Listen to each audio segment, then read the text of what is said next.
Plumbers in the little theater of the air.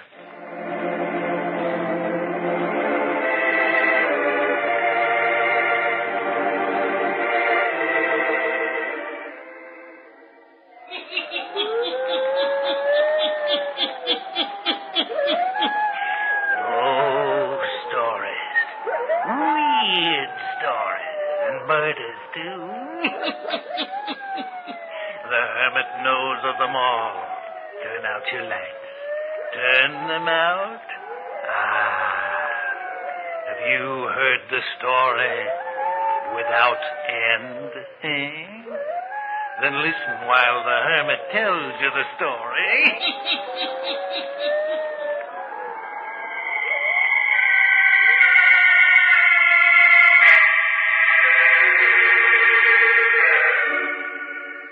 This is a story of love that has no end, of the deep, dark shadows of sorrow, of dreams that span the bridge of time. It's my story and Lorraine's. I am David Runzel, just an ordinary guy with hopes like yours and dreams like yours. I was born in a foxhole with thousands of boys. And in the nighttime when the enemy was pouring all they had on us, I did what a lot of fellas did. I put my mind on other things, but not so my pal Jim Green.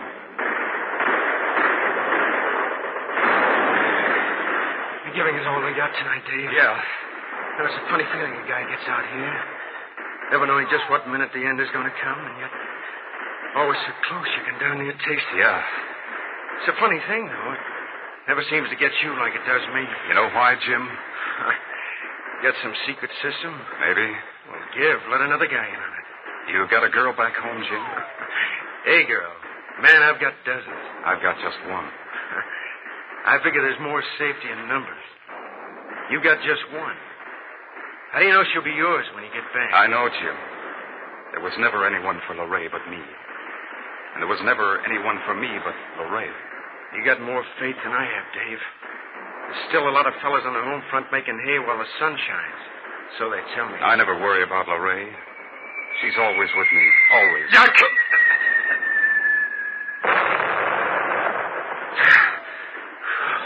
Christopher, that was a close one. Yeah. I hate all of this. Why do we have to be out here, our bodies targets for death? Quiet, Jim. Think about something else. You're a fool, Dave. You don't have any more chance than I have. But I have. I've got faith. You know what, Jim? It always seems that Lorraine is right beside me. Sometimes walking in front of me, shielding me from enemy fire. That's rot. You don't have to believe me, but I know it's true. I can feel her presence tonight more than ever. I know she's here beside me. You expect me to believe in such a thing? As if a person a million miles away could protect you in this foxhole. What's more, it's getting hotter around here. We're in for it tonight. Faith, Jim. Faith. I'm afraid, Dave. Let Lorraine protect you as she does me. Down, they've spotted us. We gotta move out of here. Jim, don't be a fool. It ain't safe here, I tell you. They're zeroed in on us. Jim, come back. Oh. Jim. Oh, Jim, I told you to stay by me. Lorraine would have protected you. Jim!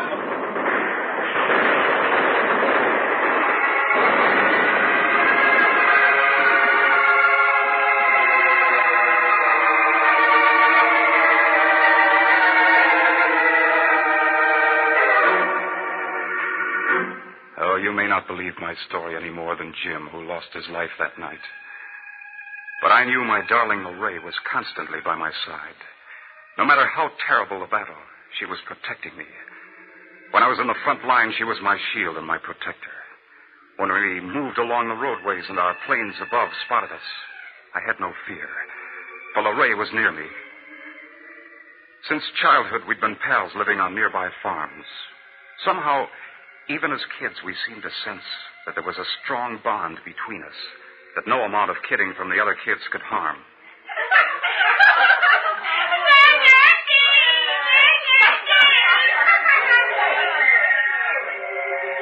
They're all laughing because you're walking home with me, Dave. As if I care. They'll bother you all day tomorrow in school. Let them just try. Dave, Yeah? are you planning to marry me when we grow up? Well, I guess I am. I'm planning to marry you, too. Can't nobody bother us. Only Pa. He says it's silly for a little girl to have a sweetheart. You are my sweetheart, aren't you, Dave? Well, I guess so. You're the only one I like in all the world. More than your uncle and aunt that you live with? Sure, they ain't like real folks to me. You are.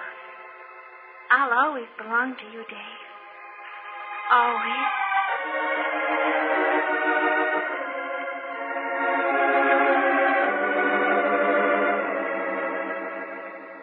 And that's the way it was, right up through the years.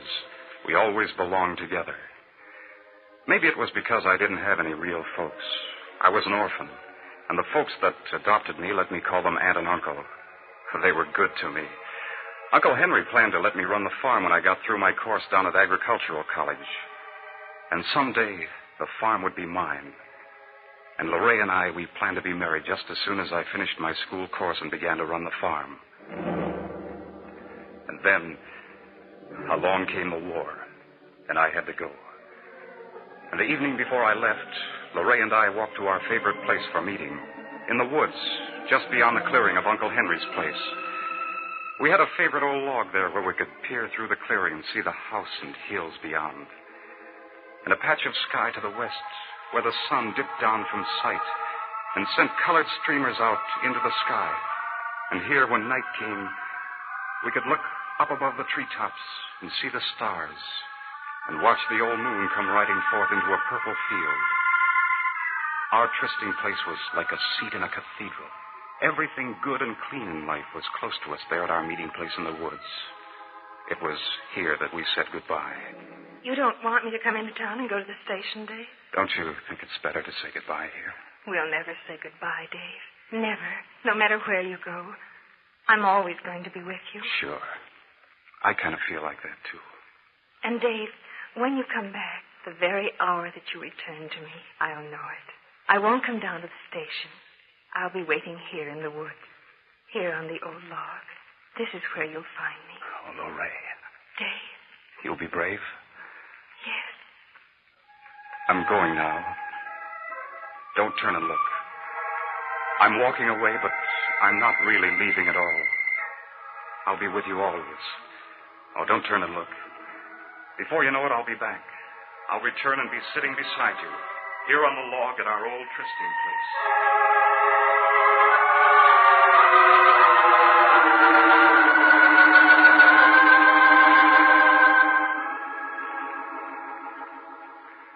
And so it was that all during the long days of war, I never felt that I was really away from Lorraine at all, or that she was absent from me.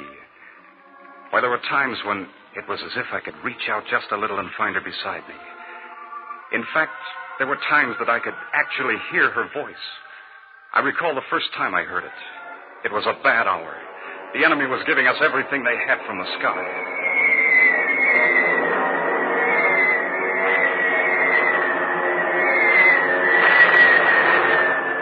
Fellas I knew and liked were dropping all around me. Their cries struck terror in my heart.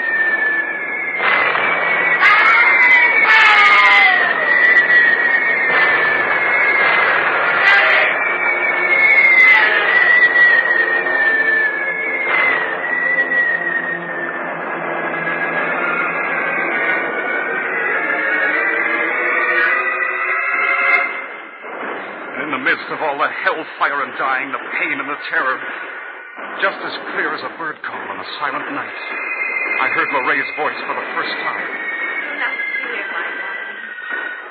I'm here, Dave. Here beside you. It was so clear, that voice of hers, that I expected to look and see her standing near me. You can scoff if you like. You can shrug your shoulders and pass my whole story over lightly if you wish.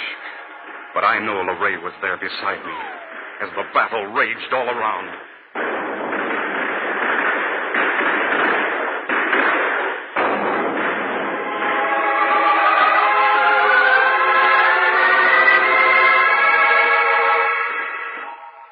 And then it was over. The war was over. And finally the day came for leaving the battle-torn old world, getting on a ship and starting homeward.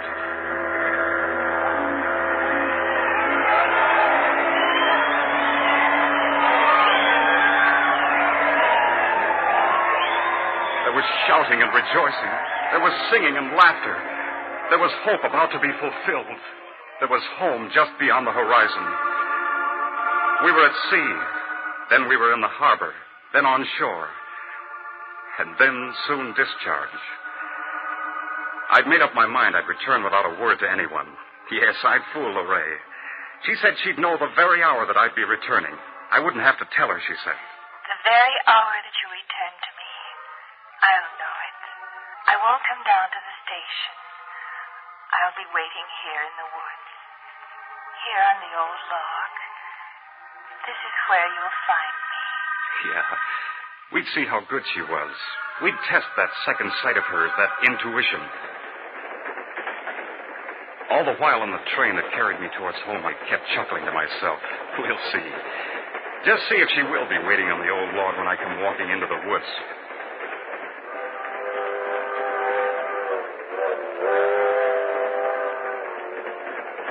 My heart was pounding with the excitement of my returning, of the surprise in store for Lorraine. Oh, it seemed as though the long train trip would never end.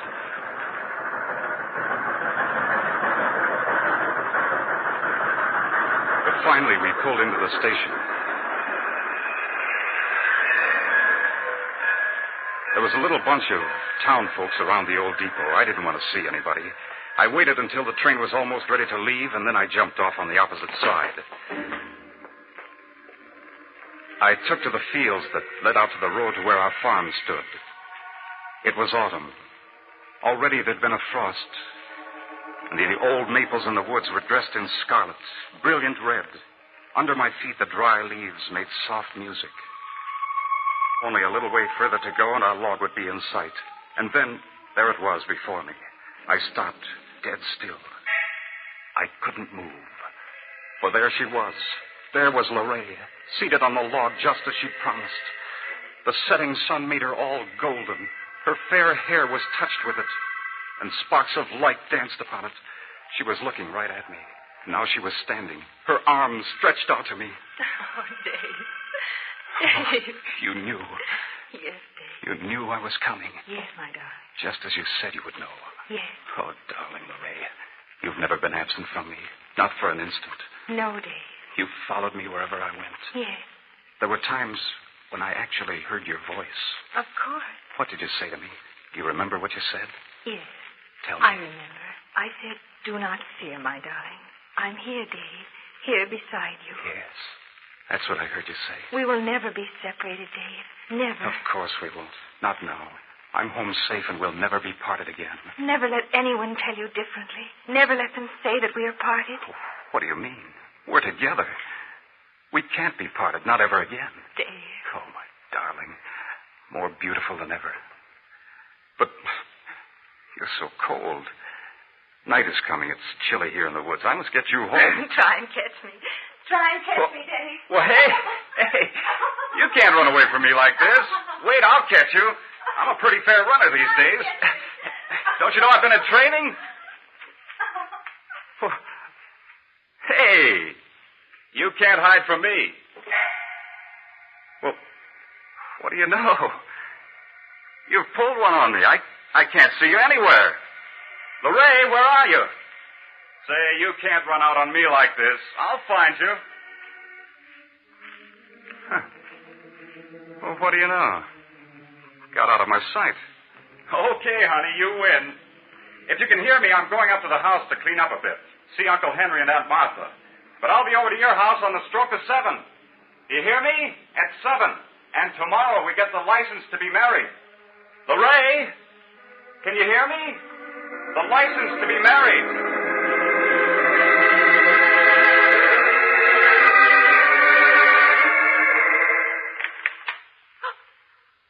Dave. Oh, Dave. Oh, Henry. Henry, it's Dave. He's home. Here, my boy. You're home safe. Oh, what a grand feeling to see you two. Don't he look wonderful, Henry? Taller than ever and filled out, too. Oh, we're glad to have you back, David.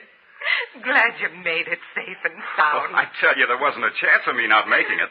You know something, Aunt Martha? All through the terrible business, I felt that Lorraine was beside me, protecting me from death. Oh, David. And the most wonderful part about it all Even though I never let any of you know I was coming home today, Lorraine had a feeling about it.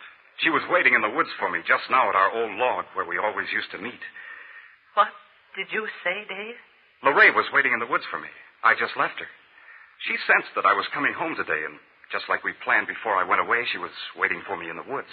My boy. Henry, you gotta. Didn't you get our letters, Dave? Well, sure, I got some, but mail hasn't caught up with me now for a long time. David. Oh, David. What's wrong? What is it? Well, David, it's like this. She couldn't have met you in the woods, David. Lorraine couldn't have been in the woods just now. But she was. I just saw her. No, David, no. Lorraine died, my boy.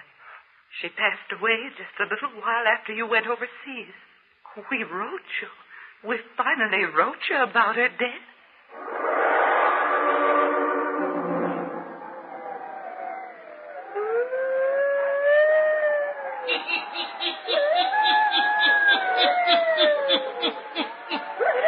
And now David finds that the person close to his heart, who he has just met at the old trysting place in the woods, is of this world no more. She's a dream and a vision that is ended in death. What will happen to David's life now? The hermit will tell you before the night is done. Now the hermit again.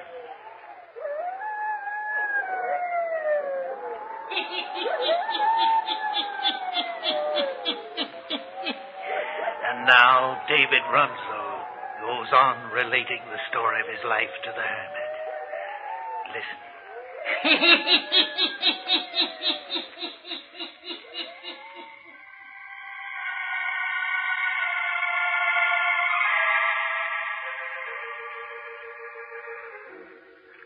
You ask, what happens to my life now? You think that I believe that death has separated Lorraine and me? Never. As we reckon time on this earth, my Lorraine was asleep in death at the time she appeared to me on the battlefield. She was not of this world when, in returning home, I met her in the woods at our old and destined meeting place. Uncle Henry and Aunt Martha have taken a place in town. They've left me the farm as they promised, and I'm working it. I've been here 3 months now. Last evening, Aunt Martha came out to see me. I brought you a pie and some cookies, David. Thanks, Aunt Martha. Oh, your Uncle Henry and I worry about you, my boy. Oh, you must not do that. But we can't have you here all alone. I'm not alone. Davy, you need somebody to keep house for you. You should find a nice girl, court her, and marry her. Aunt Martha, never. Oh, it ain't right. It's a sinful, terrible thing, you thinking that a dead girl is beside you all the time. Oh, stop, Aunt Martha. You can't talk this way to me. I got her, David. The living can't bow down to the dead. Lorraine is not dead. I saw her lowered into her grave. You must say no more. It's the way I want it. There's no one in all the world, here on this earth or after, that I want but Lorraine. Oh, David, it's the war. It's touched your mind. No, Aunt Martha. There's no use trying to explain. There's a bond between Lorraine and me that is stronger than life, deeper than earth, and beyond all time and reckoning.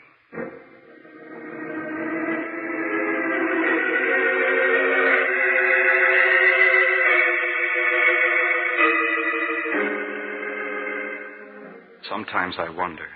I puzzle over the why of it all. Why am I left on earth alone? Why, if Lorraine had to pass beyond, I could not have met her there. But such was not the way it was planned. And I'm not alone. Often as night gathers, when the stars light the sky, when the wind is soft and blows a fragrance in the windows, I hear the door open softly.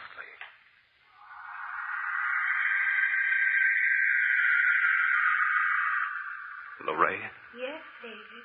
I am here. I can feel your presence, but I cannot see you. I cannot always return to your sight, but I am ever present. Yes, I know. I will always be near you. Oh, why can't I, too, die that we may be together? That I cannot answer. There will be an hour, a time for meeting. You will never appear to me again like you did in the woods when I came home? No, my darling. Not until the final hour. Until my death, you mean? We do not call it death. We who love, for love is stronger than death, my darling. Love is of the spirit, and the spirit never dies.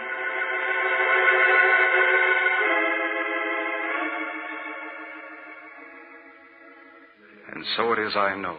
The love I bear for Lorraine and the love she bears for me knows no boundary, nor no ending. Do you scoff? Do you shake your head in disbelief? Do you believe, as does Aunt Martha, that my mind is addled by the horrors of war? Do you believe it untrue that my Lorraine, because of death, hath left me? What matter what you say or what you think? I tell you she is with me always, during the soft, early hours of dawn, when the sun rides the summit, when dusk falls and the shadows lengthen to bring the night, when the wind sings, when the pines mourn, she is near me. This is my story of love that never ends.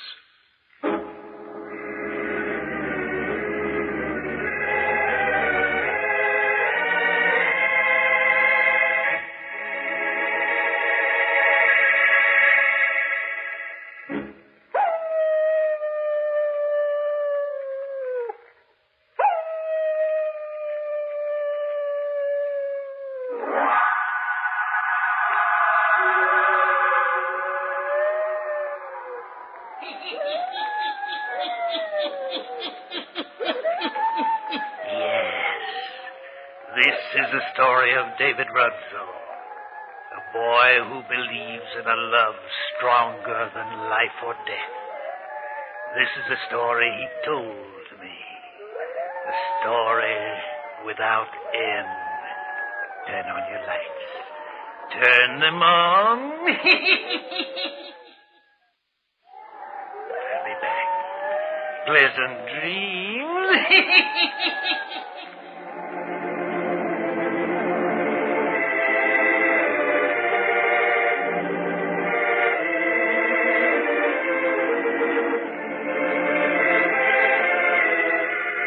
All characters, places, and occurrences mentioned in the Hermit's Cave are fictitious, and similarity to persons, places, and occurrences is purely accidental.